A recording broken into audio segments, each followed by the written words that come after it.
Good morning, everyone, and thanks for taking the time to join us this morning.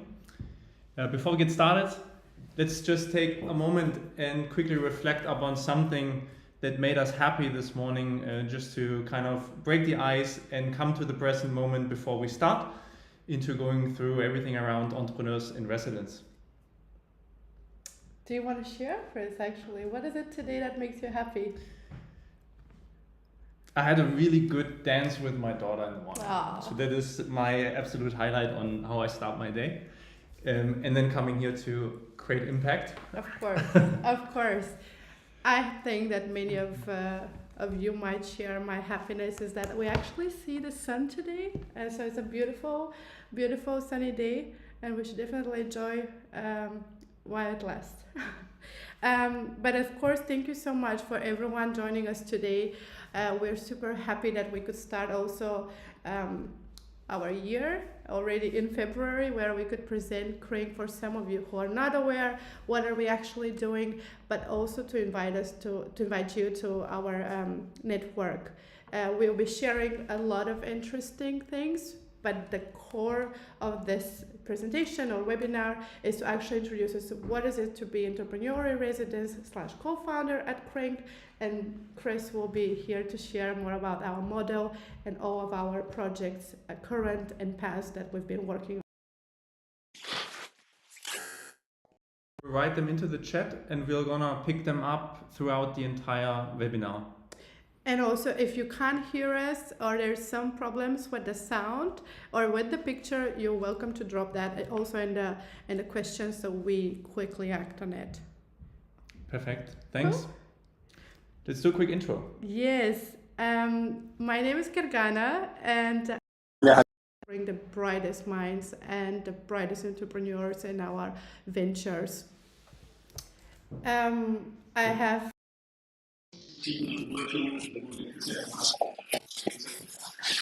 ventures early on. The next most important part after we actually validate an idea or market is really to find the talent to run those ventures. And we're gonna go through what that means, how our model works step by step. And just to add, excitement, because I met incredible people who are actually here to make a difference. And I know it might sound like a cliche for some, but I can see the passion every day I come to the office or I work from home and hear other people working on the ventures and co-creating together with other corporate partners and leading universities. I think what a unique is about KRING is actually making the impact that we have committed to. We're really here to make a change, and we believe that we can't do it on our own. That's why we need you guys, and we need this strong connection with the corporate and also with university to co-create together for a better future. So if you're one of those people who want to make an impact and who are driven to create a change for our next generations and for the world itself, you are really in the right place today.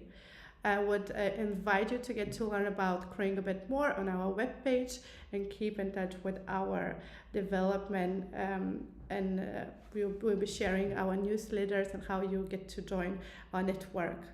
But again, we are not here just to work. We are here to make a difference, and we want the same people in our network and the same people to co-create with us. What are we actually doing is co-creating together with leading universities as well as corporates across Denmark. We don't build in any area, just in any areas. We are very focused on two key areas that are closely connected to sustainable development goals. We are extremely interested, and we have also a great experts within the field of health and wellness, and Chris is one of them. So you get the chance if you are interested to work with him, and I can assure you it's a great benefit. We also have 3 commercial funds. So we started building the venture building studio has been operating with this model for a couple of years already, and we started with our commercial fund called Speedboating in 2016. Then we had another one in 2019, and we're just yet to close our 2022 fund, yet by the largest one by far. And we don't want to stop there. We have a very big ambitions for the future to come. So stay tuned, because there's a lot of exciting projects and news that are coming your way.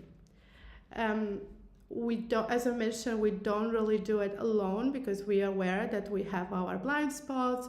We might not be expert in everything. That's why we connect with some of those leading entrepreneurs and leading university. We have a unique collaboration with GTU, for example, and I'll be sharing more about our network that our entrepreneurs and residents could also get into, and we're happy to open doors for them.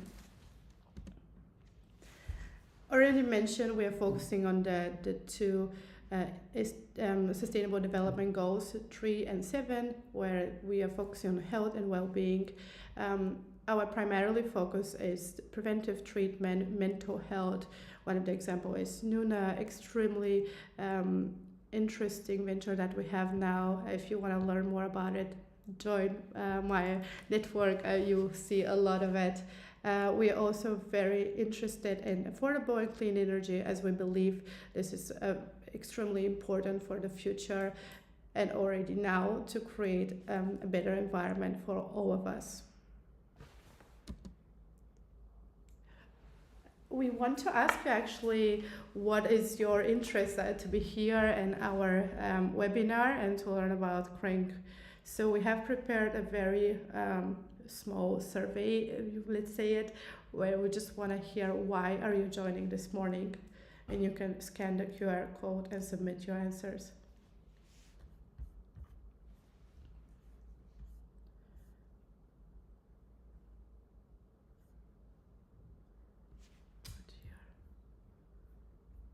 Let's see. Can you hear us, guys?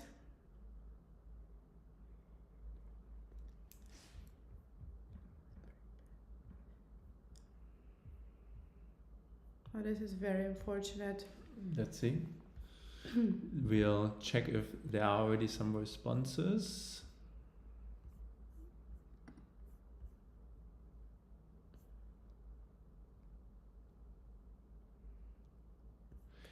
Can you quickly give us an indication if you still have any sound issues? I think that's what we've been looking into the chat to make sure that you're having a good experience.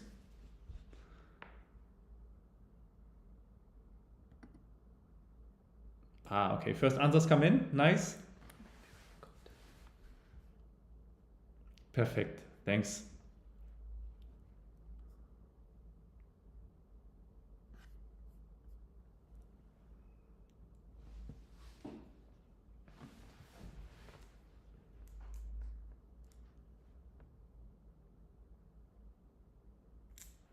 Cool, we give it 15 more seconds and then we'll continue.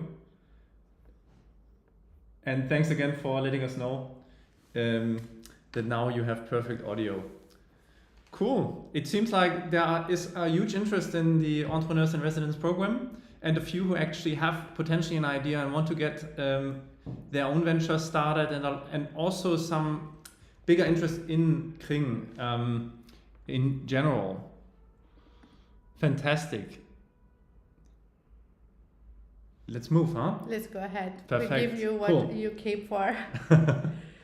Okay, I think what we really wanted to start with is to kind of dive a little bit into what does this journey look like, and kind of what is the difference between starting your venture within a venture studio versus starting your venture on your own. And this was kind of a visualization I made a month after I started here, because in my previous life I've been starting 2 companies, kind of the VC route. And also now when I talk more and more to entrepreneurs and different people that we're working with and collaborating with, it always comes back confirmed, because when you actually start your own journey outside of the venture studio, there's a lot about excitement. You actually very fast have to have a solution in mind so that you can excite angel investors, that you can raise money, that you can win other team members, that you can win your first customers, and you might miss the opportunity to actually validate. To validate early on, is the market right? Do I actually have a potential product market fit? And I think this is one of the biggest differences in what the venture studio allows you, by giving you the resources that you need early on to actually focus on what matters most. So you don't actually need to spend a lot of time in pitching to the world. And then once you convince an investor, you might even want to overpromise because you want to have a valuation that is as high as possible, which puts you into the next kind of phase, being under pressure because you might have overpromised. Maybe I've done it myself. And then you have this time window where you actually need to deliver based on those promises made. And it's a very different story that you will experience when you actually start in a venture studio. And just to give you a little bit more kind of a detailed understanding, I think this is, and we're going to go through the process step by step, but I think what we wanted to actually highlight here is by having this opportunity to run a very disciplined process and focus on what matters most, you can really de-risk the opportunity not only for whomever is investing, and that in our case is our impact fund, but you also de-risk this journey for yourself, and you're making sure that the time you spend and the effort you spend is worth it, and that you're moving into the right directions. And there is also some statistical evidence in which actually makes very much sense also when we look into the statistics of how many startups fail, how many founders fail due to many different reasons, where it just logically makes sense that if you have a very disciplined and strict process, that you will take a lot of the ideas out and you will pivot very fast. And I think this is also for us where we are more interested in the entrepreneurs than the ideas, because within different growth arenas, we can look at many different ideas, and if we find talent, we want to keep talent, and if it's not that idea, then we might just pivot together and reform the team before even incorporating. I think that's really unique, that we don't necessarily stop there if the idea doesn't work or there is no validation. There are other ways to get into another project as long as you're already part of the entrepreneurial residence. I think it's also very unique as long as you have the right talent and the right competencies. So I think that's also a plus to join us. Maybe we can quickly check whether it's good before. Yes, that looks good. Good? Yeah, and no questions. So what is entrepreneurial residence? I have heard this question and myself I've been asking myself before joining KRING. So in very, very simple word, that is someone who will be joining KRING and will test and experiment with ideas together with our wonderful venture partners and together with the corporate partnerships that we have. And our entrepreneurs in residence don't necessarily need to have the concrete idea, but maybe they have been part of something similar. Let's say you have been part of health and wellness on the startup journey and something didn't go well or did go well and you're ready for a new adventure. We are here for this type of people who has been through this experience. So you start potentially with not concrete idea, but we are here to make it work. And I can assure you there's many ideas, just less time that we would like to have. But we definitely could support on that journey. The other way is to obviously you have your own idea where you're coming with, but you don't necessarily want to risk it all by yourself. And that's where the co-creation part of KRING comes into play. Why there is a value? Basically, we are taking the financial risk. There is no expectation that you as a co-founder will be, we apologize for that, There is no expectation that you as the entrepreneur residents will be investing any money. We at KRING are doing that as also part of the founders team.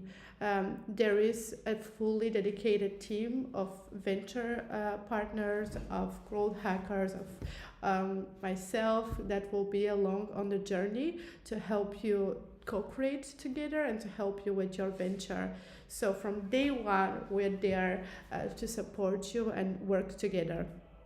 And of course, you hear it also from our some of our co-founders that it takes a lot of your pressure of thinking about your financial support and whether you need to put all of your saving on idea that is not even validated. We do take that pressure away from you because we know ourselves, as Chris has mentioned, our venture partner also been through this, that they could put all of their money and maybe something doesn't work the way they would like to be, and KRING could take that financial risk and bring you in the journey, so we co-create together with you. I'm extremely passionate about our values because I think not everyone could be part of our community, and not everyone has what it takes to be an entrepreneur residence. Extremely important for us that we align on the mindset and what there is actually on the table. We at KRING pride ourselves on the 4 C's, I like to call them. We are fully committed to our ventures, and we expect a full alignment between our entrepreneurial residents and that they know what our operating model is and how do we create ventures. We expect, and all of us in the team are very curious people who are continuously learning. We are aware that we have blind spots. We are trying to address them. And for example, there's people going on workshops abroad, and there's people who are going to Aarhus next week to actually gain more knowledge because we are curious to learn and we need to keep with the trends in the fields that we are building. We have the courage, and that's what makes us unique as well, is that we are not afraid to fail. As you all know, part of entrepreneur space is that you really need to try it 100 times to get to the success, and we are fully aware of that. So we have really the courage and the agility to make a change and to adapt on the change as we see the current environment that we all work in and live in. It's constantly changing, and there's a lot of unknowns which we can't predict, but we are willing to take that step forward. And lastly, we're extremely compassionate and extremely empathetic people, and I don't think that there should be even a comment, considering that our core mission is to make an impact. We do things because we are just believing that we're here to make a difference and to make the world a better place. There's 4 main types that or profiles that we would like to work with. We are not narrowing down to them, but they are the foundations of our profiles and our recruitment processes. So we usually would look for people who are experienced entrepreneurs, who has been on C-level roles, have a fundraising experience, or have founded or co-founded a company already. Another profile that we also we have experience with and we have worked together as people coming from management consulting, and they're entrepreneurs at heart and have this analytical mindset that they could bring to the table. If you have been involved previously in a startup, on a venture, you also would fit in the categories where the person behind the person. So you basically have been part of the startup ecosystem, know how things are going, know how much commitment and courage it takes to build something. You're welcome to join our talent pool as well. And lastly, is the industry experts. We are always looking for those, the people who have been doing research in the areas of health and energy, people who are very well known in the community, and people who also hold a relevant educational background and could bring this knowledge for a next venture. So I think this is some very important information to remember, is that yes, we do look for people with competency, but your values matter extremely in our organization as well. So we can move forward. It's a pretty big list, so I will not go through everything, but just wanted to give you an example of how we support our co-founders or entrepreneurs and residents. We do have the corporate network, and I will be sharing a bit about it in a second. We are the ones taking the financial risk initially, so the people as entrepreneurs and residents also have their first salary throughout the first year. We have this very cool, I would say, co-working space with like multiple companies, so you can also get a lot of knowledge from other people that are also on the similar journey or face similar problems. As mentioned, we have also a growth hacking team that they will help you to execute your growth and marketing strategies and activities. I am here to help also with recruitment and any HR guidance. We have Chris with such an expert in building the ventures.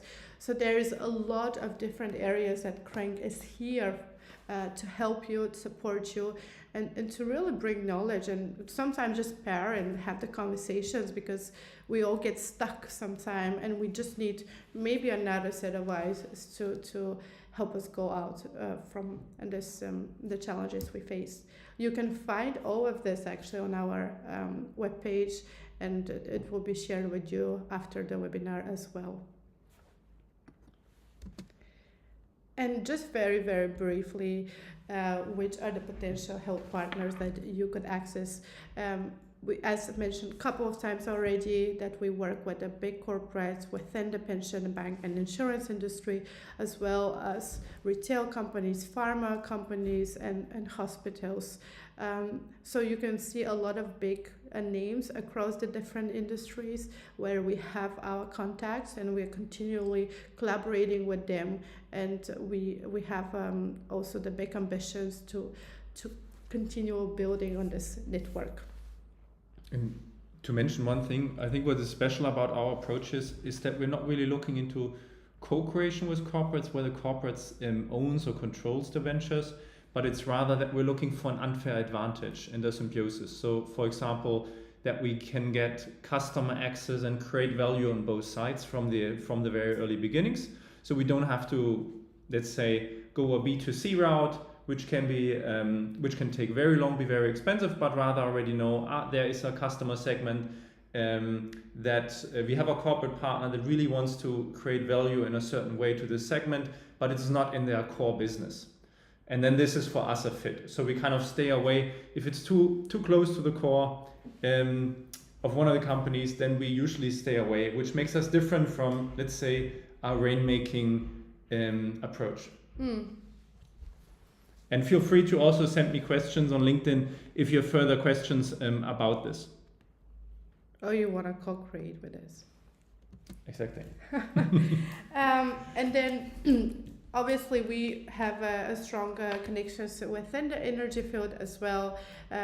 We have worked with all of those very big organizations who can give us an access to consumer base, but also, I mean, there's great talents there as well, providing great knowledge. So we are also very open to co-create and collaborate with them as well.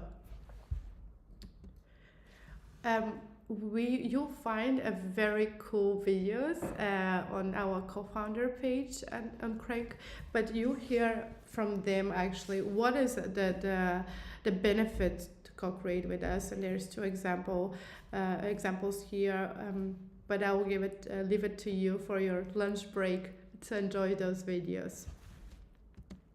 Cool. So should we quickly check that yes, we all good please.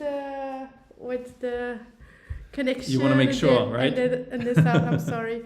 I think you should check on the other end. Yes. We are just ensuring that. I think it Okay, if looks, there's it looks no fine. There comments, are no that's good. further complaints. So let's get into venture building. And I think this is what I said from the start, that I think this is something that makes us very unique, and that is created through this format where you actually start with salary, you start with a team, you start with those competences. You don't need to focus on pitching, but you can actually focus on what really matters most and be guided. So you also don't even need to learn the process, but we're going to be here to guide you through the entire process, step by step, so that where you come in with, let's say, the industry expertise that we don't have, this is where you can then create the uniqueness and the value that the venture needs, whereas we're going to be doing all of the groundwork, you could say. And to give you an impression on like how we actually create ventures, our speed booting process works in 5 phases. So we have discovery, think big, validate, start small, and scale fast. And discovery, for example, could be, sometimes we have internal ideas, sometimes it could be an idea that you might bring, where we say this sounds very interesting, it fits within our impact goals in SDG 3 and 7, and you're also kind of a co-founder that is very convincing. Then we might, depending on the complexity, so for example, some medical opportunities are highly complex, so we would rather do a discovery phase of maybe 2 weeks. Sometimes it's sufficient to kind of do a 2-day sprint with 4 or 5 resources from the venture studio to quickly validate the most critical assumptions and get to a point without any contracts, commitments, to just get to this point and do we feel confident enough to actually go into a think big phase within this opportunity or idea. And within the think big phase is actually when we're going to focus on the problem.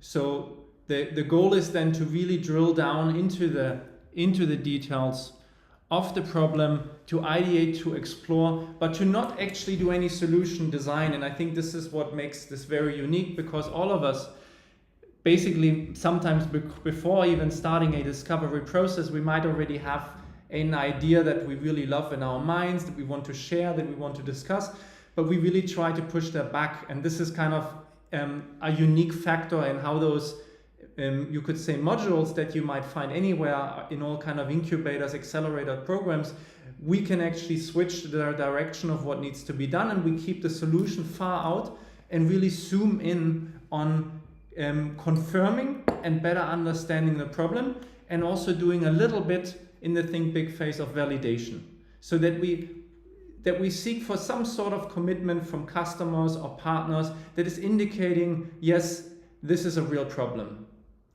And the entire think big phase might still be run in the same way as the validation phase will still be run as an entrepreneur in residence project. So we haven't incorporated a company, we are very flexible, we can still kind of also think about what team is actually needed to make this successful, because we're still basically trying to understand what's needed and what's the problem. Once we have this let's say initial market validation, we will go through certain gate criteria also within our investment process and say, okay, let's continue this project, invest the money needed to run experiments to kind of remove our assumptions. And those could be the assumptions that say, if you imagine, most of you might know a business model canvas, and the business model canvas is basically in the very early beginnings, it's just a set of guesses and assumptions and things that we assume to be true. And within the validation phase, we actually want to check all of those boxes and make sure we can find some sort of evidence or confirmation or disconfirmation to kind of validate our business, all the assumptions in the business model canvas and the underlying value proposition. Only once we have that, we actually go into the solution validation part to really think about, okay, what is, now that we understand what the problem is, what the need is, how the business can work, okay, how do we design the solution around it? And I'm going to explain this a little bit more detailed we use this approach of prototyping. You might have seen it on our website. That has been founded by Alberto Savoia, and we even have a company within the KRING family that runs those professionally, also for big corporates. But I'm gonna get to that in a moment. Yeah, and basically, once the solution has been validated, we'll try to come up with an MVP, gain the first customers, and get to a point where we actually are ready to incorporate and invest money into the company. And this is basically then also when you could say you have the equity being split up by the between the fund and between the co-founders, and you're gonna sign the shareholder agreements, and you get ready to grow a business where you have full certainty that you actually have a problem worth solving, and you have a problem that actually has a market. Great, yeah, and this is basically to highlight this point about the prototyping, where you might know prototyping, and prototyping is kind of we're testing a product. So we have already a solution in mind at the very beginning, and we kind of validate whether we can create this solution. But what we actually want to do is we want actually to know, even without knowing what the solution might be, we want to validate the market. So offer the value proposition to the market and see if we get any response. And this is kind of where you could say we are prototyping the market and crossing the viability of the business, making sure the viability for the business exists before we even need to do all the details within the feasibility and like how the solution looks like. And feel free to send, this might be a lot of details, so feel free to send any questions along the way into the chat. And because we're taking the venture studio approach, we're also trying to reuse partners, resources, and methodologies over and over, so that it allows us to be really like, okay, what are our, you could say, must-win plans? What are the different strategies that have proven for us to be successful that we can apply maybe from a venture where we work with practitioners on supplements to a venture where we work with practitioners on a different solution for their customers, or where we address customers through a bank for energy. We could also address customers of banks for health. And it's kind of to really ensure that we remove the friction from the process, and we kind of live up to our promise within speed booting, which is to get to a proven business and venture as fast as possible. Yeah, this time is rather important factor for all of us. So we'll not sit like 3 years to try to validate something. We'll be really like working hard and fast. And this is actually good that you mentioned that, Gergana, because what we haven't shown here is the timeline yet. So discovery, we're looking into maybe 2 days, 3 days, maximum 2 weeks. I think big phase goes usually 3 months. The validation is another 3 months phase. The start small could range between 3 and 6 months, but the latest after 9 to 12 months, the business is up and running. Yeah. Yeah. So this is kind of the big difference in if you try to do it yourself towards you start with a venture studio and actually start to work on what matters most from day one. Yeah. I think it's pretty unique, especially the first phase is like, it's really like 2 days of a really hard discovery, and all of the people here, it's also a very like inspiring space to be, because like everyone's putting their mind into something, and definitely there are a lot of learnings during this like such a short time, but it's very intense. And if you have assumptions about your customer, most likely in our network we directly have 4 or 5 people we can call up immediately. And I think this is where really the value of the network comes in from the venture studio, where you don't need to get through the receptionist to maybe get to a meeting 4 weeks later, but you get the phone call within 10 minutes and you can actually have a valuable discussion and insights around, is this something, are we on the right track, or should we pivot? What is here to learn? Great. And where do those ideas come from? We get that asked many times, and we also want to share a couple of current examples from what we're working on. And And the answer is they are not coming out of those out of this Werkstatt, but they are actually coming out of 4 different funnels. And first, we do strategic co-creation projects sometimes if it fits our model, where we actually have corporates approaching us with opportunities that are not within their core business. Because the risk, if it's in their core business, they might want to own it, and it kind of limits the agility and the possibilities for the venture, and it's just not what we are up to, what we are interested in. The second funnel comes from own ideation and research. So we do basically almost consulting, like looking into what are different growth arenas, strategic areas that are really interesting, that are growing a lot, to kind of get to clusters of ideas. And then to initiate one or two of those projects ourselves. The third track is research and university partnerships. So for example, we have very close connection with DTU, where we also right now have a funded project with Industriens Fund, basically helping a couple of small and medium-sized companies to drive their innovation efforts, but where those might potentially also become companies or spin-outs within the KRING family.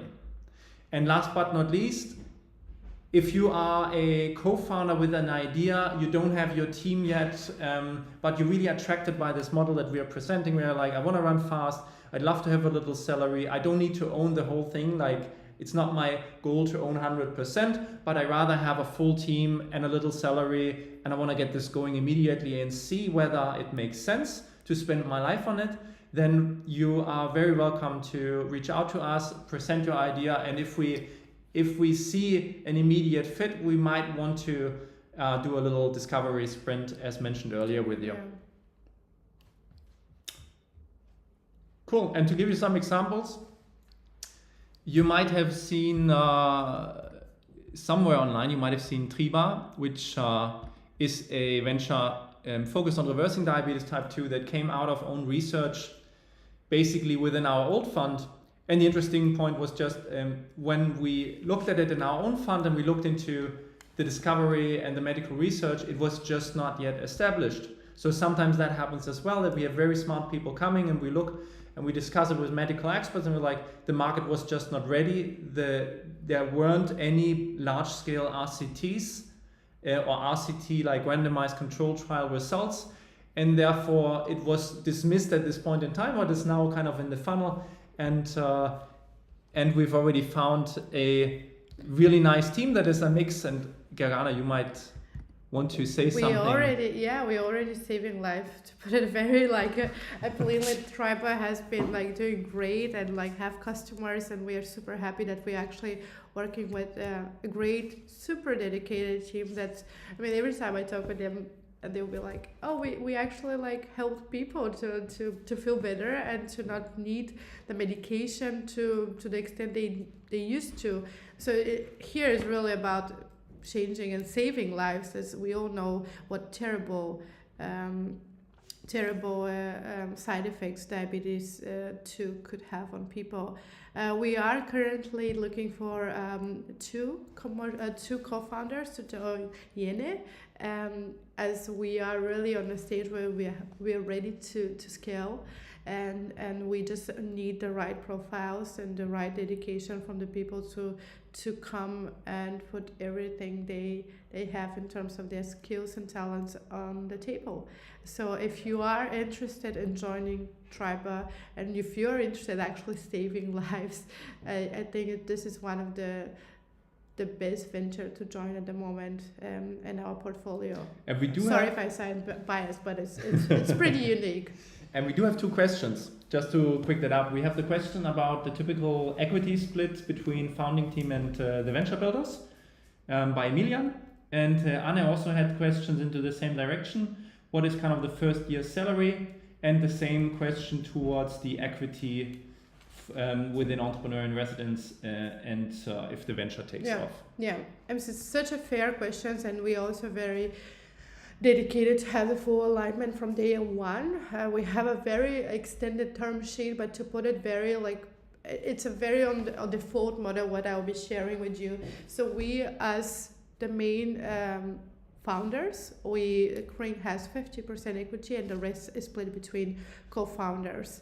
Our default model, as I say, works with 3 co-founders plus KRING. Our usual salary is around 25,000 Danish crowns, which is really to cover your basic expenses, so you don't get any, you don't put your savings, you don't get any financial risk, you still get a small income, and you get a lot out of it in terms of the corporates that we work with, our team, our core team here, office space, mentoring, sparring, recruitment help. So all of those things that you usually would need to pay to if you have your own company, we are doing it. And on top of that, we have the big financial risk. But this is our default model usually. And yeah, I hope that clears out the questions. I think yes, this is good, and it's actually the split is between the founding team and the impact fund. The venture studio and the venture building is separate from that, and then the while we run it till start small as a project. So as an entrepreneur in residence, we have formalized all of this, but we haven't incorporated to say. Yeah. And the moment that we reach this stage, we are like, okay, this actually makes sense. We want to incorporate. We want to invest. This is the moment when then the term sheets get signed and the ownership is being split between co-founders and the fund. Yeah. I think it's a lot of people may have a bit of like challenges to understand what is entrepreneurs residence, what is co-founder. So it's really about the stages of the venture and the stage of the project. Obviously, if we don't have an incorporated company, if we don't have like validated solution, it is still into the project base where it's entrepreneur residence. And once we luckily have done all of the groundwork, we're incorporating the company where the people from the entrepreneurs in residence are moved to co-founder roles, and they also get like the C-level positions. So that is the default model that KRING is operating with. Cool, and feel free to send any follow-up questions. A second project that we're looking into right now is longevity health check. We've been looking into the longevity kind of aspect for some time. In between, we see different countries cover different preventive solutions. In some countries more, in other countries less. But we see a need that actually, and I think this follows the overall trend that to empower people to proactively take care of their own health, and especially when you kind of reach the 40 plus and you want to make sure you get a lot and a high quality of life for a very long time. But this is only just as an example, so you get a little bit of a feeling what we're working on. In this case also, this is an opportunity space in an early discovery phase where we are talking with different co-creation partners. It's an internal idea, and if we cannot find something within the next 1 or 2 months, we might stop it and start something else. But it might also be that we find exactly the right partners and we identify by talking to people, identify problems that are worth solving, that fit into our venture studio format, and we might be looking for entrepreneurs to help us scale it. A third option in the studio, as you saw in the funnel, could also be technology spinouts. We get contacted quite often, and I think this is also a very tough case sometimes because you have a technology that is searching for the market fit, and that can sometimes be a very long journey. In some cases, we really like to kind of take those on and kind of go through a different kind of opportunity assessments to see where could this fit and run a very fast validation. Hereby, it's just important that if it's medical solutions or technological solutions, that the maturity is there. So because we try to incorporate companies within 9 to 12 months, we're not really looking for anything that takes or that will need another 2 years of research and development.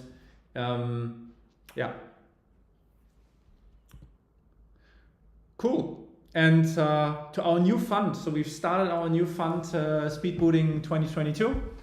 And obviously that takes in a lot of the learnings that we made over time. So there has already been a 16 fund, a 19 fund. This is the third fund. We're continuously learning. We're also humble about it, because we also know there's a lot to learn and we want to just move this forward over time. This fund particularly has incorporated the learning that we saw. If we really want to drive impact, we need to support the ventures that we create longer. Because if we just come with a pre-seed and seed, then you have for yourself look for funding very fast.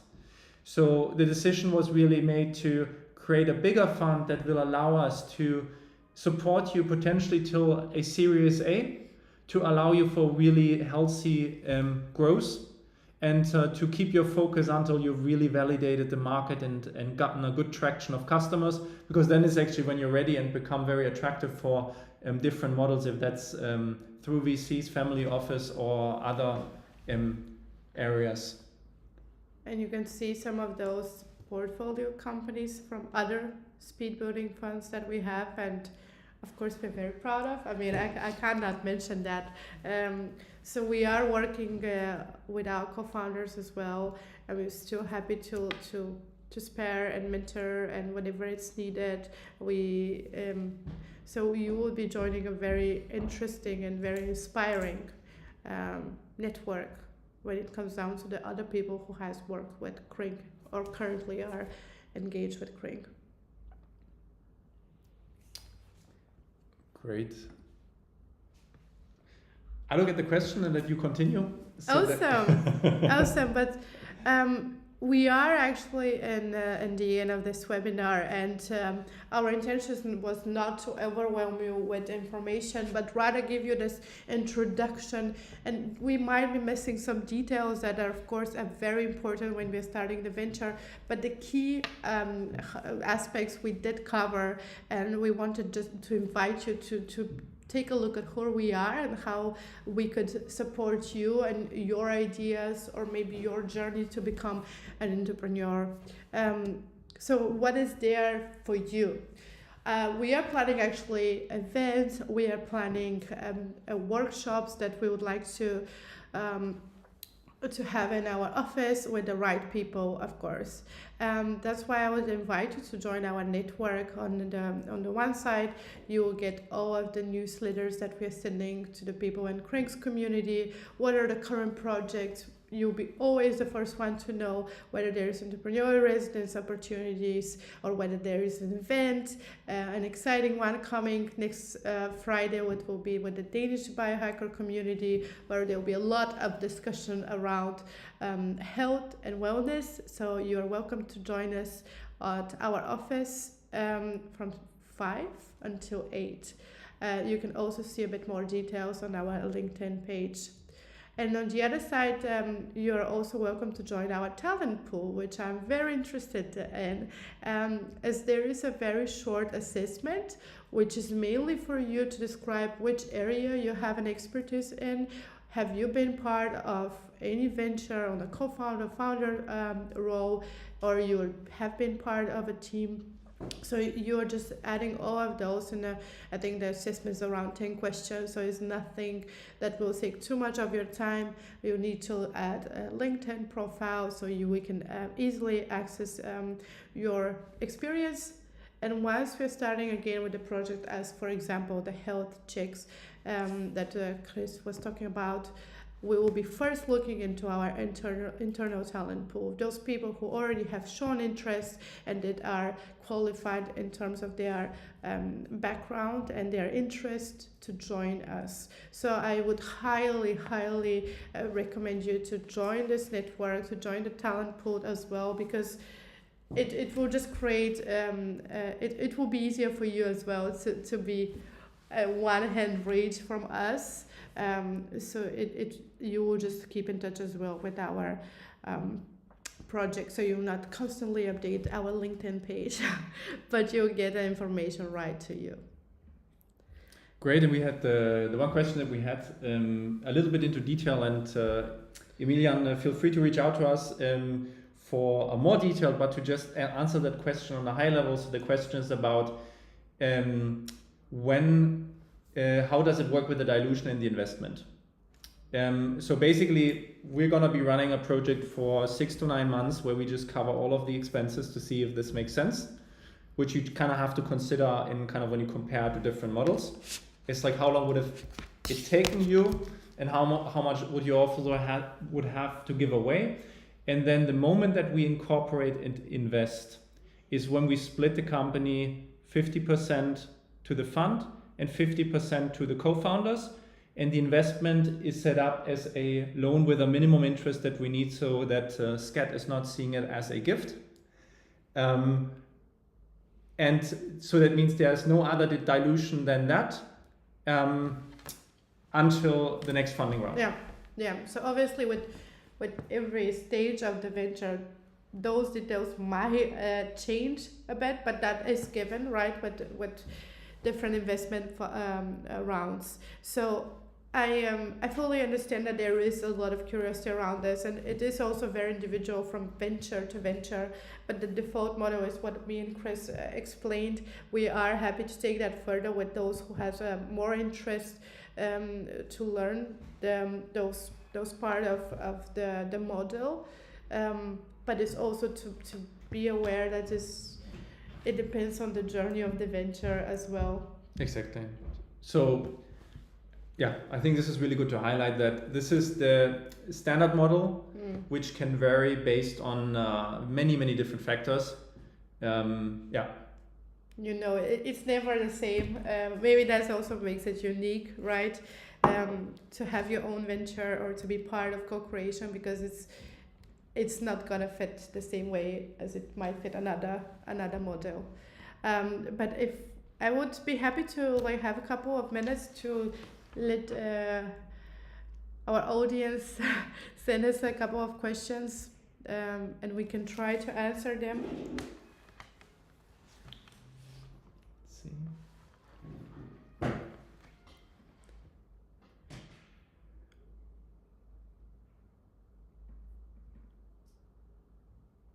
I think we covered most of the questions to that point.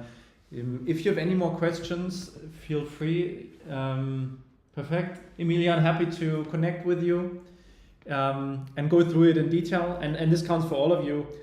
Please feel free to reach out to us if you want to really understand it more in detail. And we're really happy to grab a coffee and walk you through the model, because we really believe it works and it delivers a tremendous value. But we've seen it work, so that's the thing. That yes. we not only believe, we have proven that it works. But yeah, I think also stay in touch, because we will be bringing you here in our office, so you actually get to see us.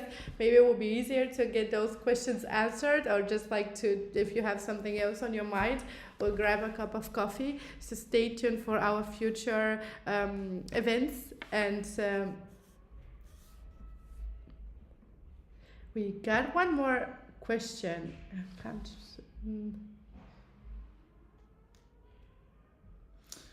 Okay, this is Samia.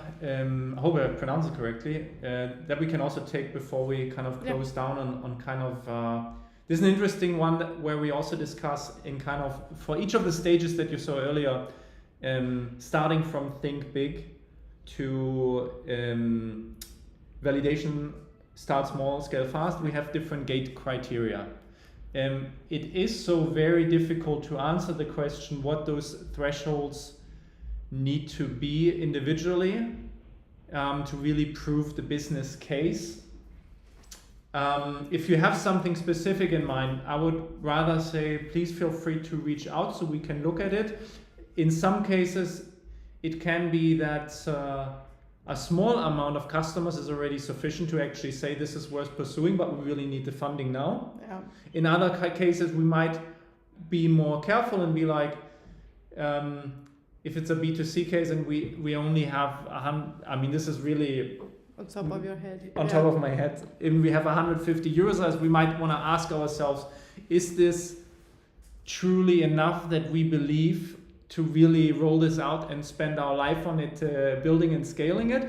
Or do we maybe potentially want to extend the validation phase? So there's also flexibility in the model to work around it, but this is actually a really good question, because we have very clear defined gate criteria, but the thresholds for the gate criteria are very specific on each project. For the venture, yeah. Cool. Hope that answer your question.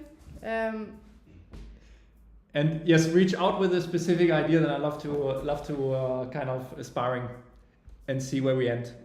Cool. Thanks so much. Thank you so much, and we apologize for a bit of technical issues. It's a lesson learned from us, but we appreciate your time and we hope you enjoyed it as well. Great. Thank you. We will be sharing a recording as well. Yes. Bye. Bye-bye.